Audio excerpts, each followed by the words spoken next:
Went on lunch and now my Excel sheet is empty, by user Deepus. So nice short one for you all. User calls in explaining that she has been working on a new Excel sheet all morning, she has then saved the sheet, locked her computer and gone for lunch. When she came back from lunch and unlocked her computer, the sheet was empty. She closes it down and reopens it but still empty. Straight away I'm thinking something doesn't feel right here, cause data doesn't just disappear by itself. I remote on over and I instantly see the issue. She has scrolled to the right of the sheet. I quickly move the scroll bar all the way left and she's shocked to find her data where she left it. I then have to explain how the scroll bar in Excel goes sideways as well. Monitors are computers, by user Hamiator. Another post reminded me of this story. I thought I had buried it far enough down that it would never come back up. But here we are. So let's go back to 1999. To set the scene, I was the manager at a highway service station in charge of the 24/7/365 fuel bar. Our POS was a Windows 95 computer running an app within command prompt. 50 MHz Pentium FTW. This was attached to a giant 15-inch CRT monitor. Anyway, I get a call at 3 AM from the guy working the night shift. Midnight guy, the computer ain't workin'. Me, asleep? Okay, just restart the computer. It will take a few minutes but it will come back up. Midnight guy, I tried that, it don't do nothing. Me, okay, can you do it again while I'm on the phone? Talk me through what the screen is showing. Midnight guy, okay. Click, it's turned off. 200 milliseconds later I hear click. It still shows the same thing. Me, are you pressing the button on the computer under the desk, or the button on the monitor? Midnight guy in a confused tone, monitor.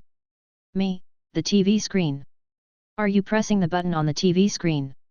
Midnight guy, oh. Yeah. Me, I'm not going to explain this to you. It's 3 AM. You have to press the power button on the computer under the desk. Midnight guy, oh, like, colleague, did earlier. Me, yeah. Like he did. Different click click. Midnight guy after about 5 minutes of complete silence, okay, it's working now. Me, well done.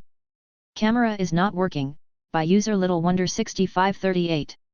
So, one morning on the help desk, I get a very angry caller on phone explaining to me that her webcam on her laptop is not working and it is completely black.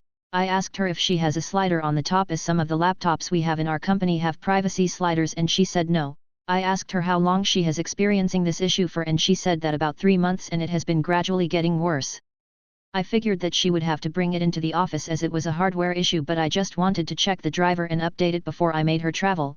She worked remotely and lived about 2 hours away from the office, so anyway I remote into the laptop to check if the driver is working okay, and it was. Then I opened the camera app to see it for myself. I noticed that it was black but looked kind of smudged. I asked her to lick her finger and wipe the webcam. Lo and behold, I see her surprised face in perfect 4K resolution. My boss sent out a memo about making sure people keep their laptops clean.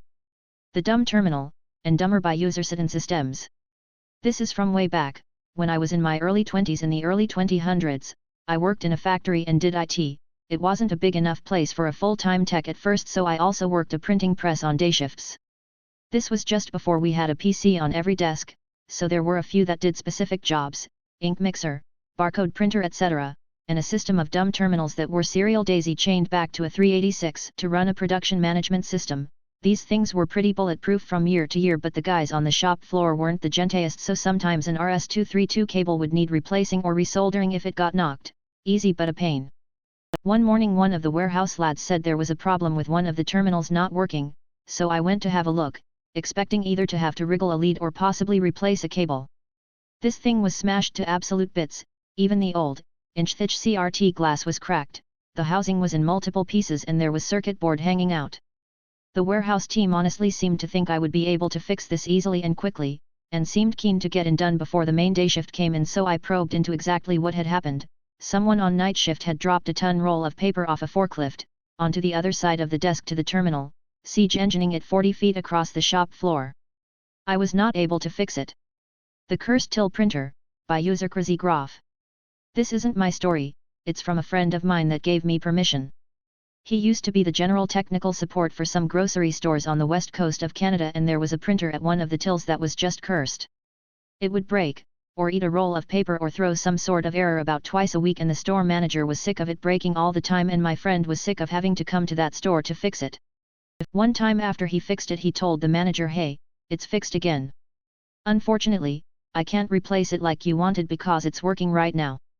If it were obviously broken, I could have a new one installed in about 15 minutes though." He let her stew on that for a few seconds, then said, "I'm going on my coffee break. I'll be back in 15 minutes," and went to a Starbucks. After an injection of sugary caffeine, great dude, liked his coffee as vaguely coffee-flavored syrup. I could never understand it. By the time he got back, the printer was scattered across the floor next to the till, and the store manager had an innocent look on her face. He borrowed a cart, got the broken out to his truck, and brought the new one in. 10 minutes later, there was a nice new printer ready to go, and he went on with his day.